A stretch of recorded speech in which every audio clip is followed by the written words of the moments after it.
What's up, guys? It's Mama K, and I'm gonna teach you everything that you need to know about the Red Worm boss fight. This is gonna be how you get the Scorcher schematic, the Flawless Crystal, and the Legendary Tool. I promise the Red Worm is way easier than people think. Grab a VR, and you got it. All right, let's get into it. Fighting the Red Worm is actually relatively easy. A lot of people just don't know where to start. So first off, let's cover the locations that the Red Worm can be. So when you're looking to find the Red Worm, you're going to look for 2 ammo caches that are right next to each other. So the worm's location is going to change no matter what game you're in. So because we can see that in my game right here, our Red Worm is going to be at D5. So before this fight can start, we'll need to wait until the storm passes this point, and then you can start the Red Worm boss fight. So there's an option for the Red Worm fight in each of the 4 quadrants. It can also be up here. So if you see just outside the original fortress, the original Legacy Warlord Fortress, it could be up here in D3. The other one is just south of Military right here. So again, if you see those 2 ammo caches, it can be right there. Or it can be just outside Farms here at I6. So you'll check each of those locations: outside Farms, Stadium, outside Legacy, and outside Military. And wherever you see the 2 ammo caches like you see in Stadium, that's where your Red Worm boss fight is going to be. Now, in order to activate it, you'll need 4 USB drives. There are 12 possible locations, and there are going to be 4. This changes each game. The only one is there will be a guaranteed one in tier 3.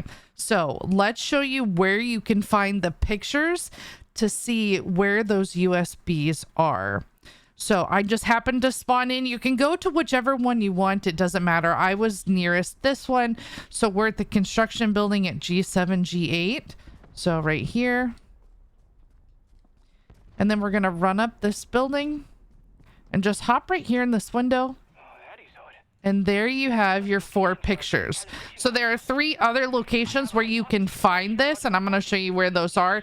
But these pictures are going to be exactly the same. And I'm going to tell you, again, we'll go over each of those parts and where to find them and what they look like. So this is the first picture where you can find it. There's 1 in each quadrant, 1 down here, 1 over here, 1 up here, and 1 up here. So let's go ahead and go to the one over here in the southwest. All right, so we're now heading up. This is E8. So you're outside this big building right here. Looks like it's the university building. So you can see kind of the clusters here, and you're going to go into this bottom right-hand corner one. You'll just go through these double doors. And then you can see there's, again, the 4 pictures of the USBs. So again, there's 12 USBs, and those are the 4 that you need in each game. This one, I call that containers in tier 3. That's the only one that's going to be guaranteed in tier 3. Let me show you the other 2 locations.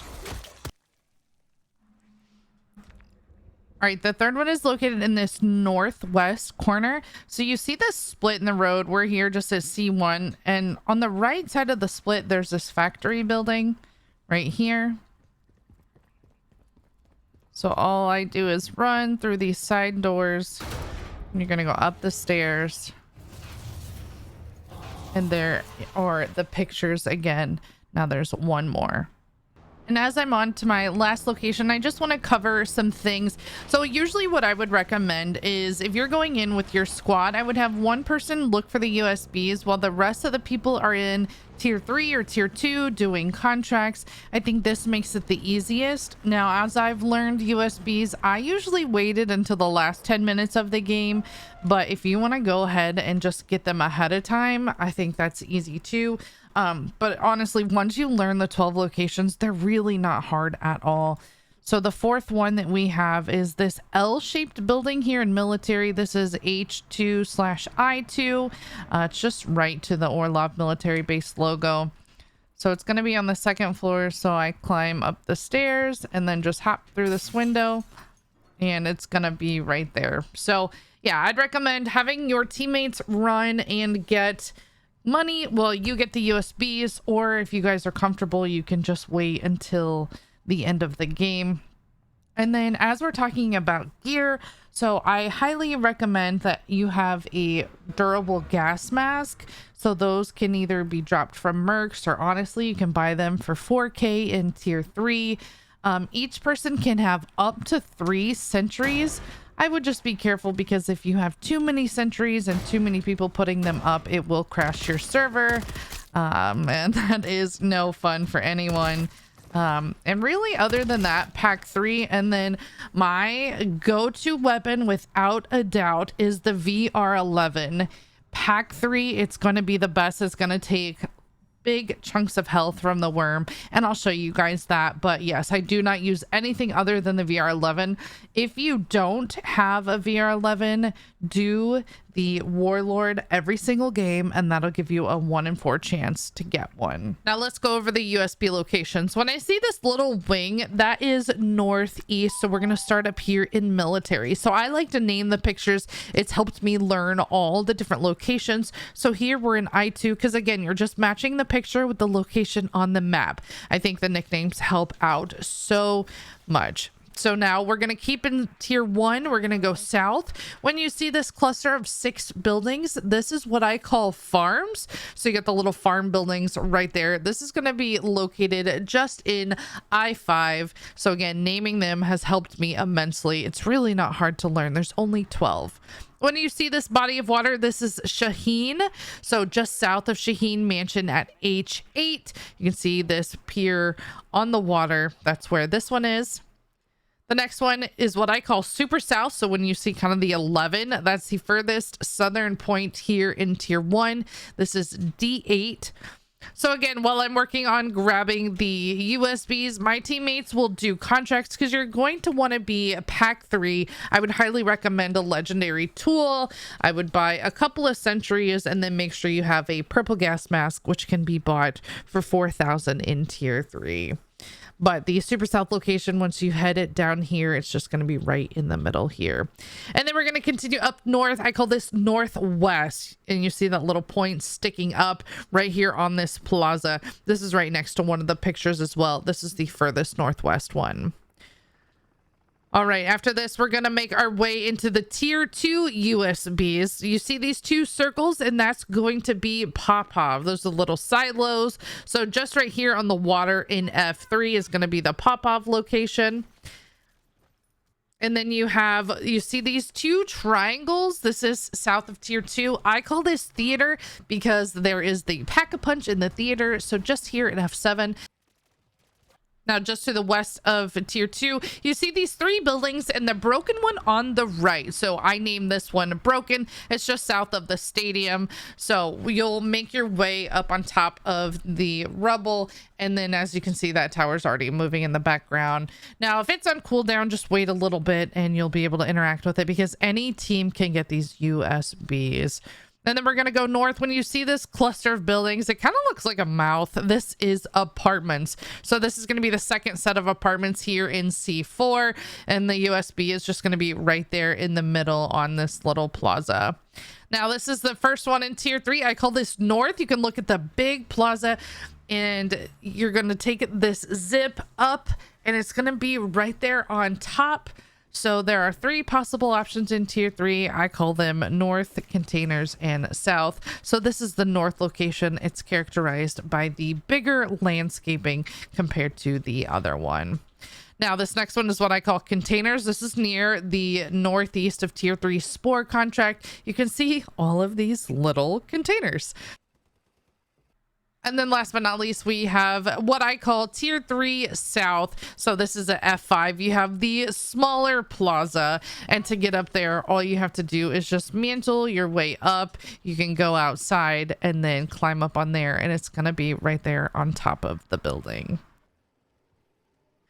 Now, let's talk about the Redworm boss fight. So, once the storm passes over these refractors, then you can plug in the USBs. As you can see, this one says Refractor Delta. So, each of the USBs are named Alpha, Bravo, Charlie, and Delta.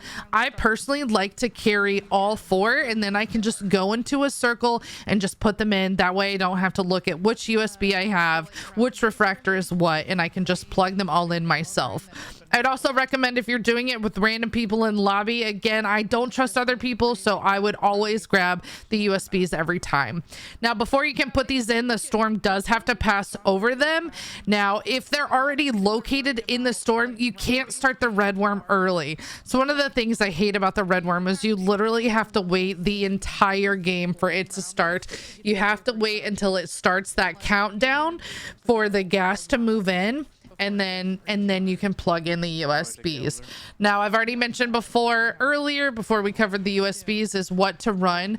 I will never run anything but the VR11 against the Redworm. It is so strong. So many people don't know that, and you have to be patient, because when you're shooting the Redworm, sometimes it doesn't look like it's doing any damage, but keep shooting at the red parts of his body, and I promise you it's going to take off big chunks of health. So by the time this Redworm spawned in to by the time we beat him, it only took us a little over a minute. So this boss fight honestly is not hard. Go in with the VR11. This is the only time I will not recommend the crossbow. Do not use the crossbow against the Redworm. It is not good. It's the only thing the crossbow is not good against. Now, something else you can do with the VR11 is you can hold your shoot button and your reload button at the same time. That's going to make you shoot a lot faster. If the worm eats you, be sure to pull your parachute. But sometimes he kind of slams you too quickly before you can. But spam your parachute button and you can hopefully get out. Again, what I recommend, you want to be legendary, pack 3, legendary if you have a regular gun, or pack 3 if you have a VR11. Each person can put up to 3 sentries, but just be careful that you're not overloading, because if not, you'll crash the server. I always recommend that my teammates stay on opposite sides, because that worm does that laser. So you don't want him to eat your entire team or laser your entire team. Make sure you have a couple of self revives. A lot of people also don't know that you can refill your gas mask at the 2 ammo caches. There is a minute cooldown on each of them, so I rotate from one to the other. Usually when the worm goes underneath to the ground, you can't shoot at him anyway, so that's usually when I hit ammo cache. The dog bone is kind of helpful. He seems to die pretty quickly, and that's what that looks like. But I mean, it doesn't hurt if you want to call that in. I'd have a couple of self revives. If you're not confident in working with randoms, have an exit vehicle, that way you can get out. And then as a reminder, you can get the Scorcher legendary tool or pack 3 plans from the Redworm. Any questions? Let me know. Good luck.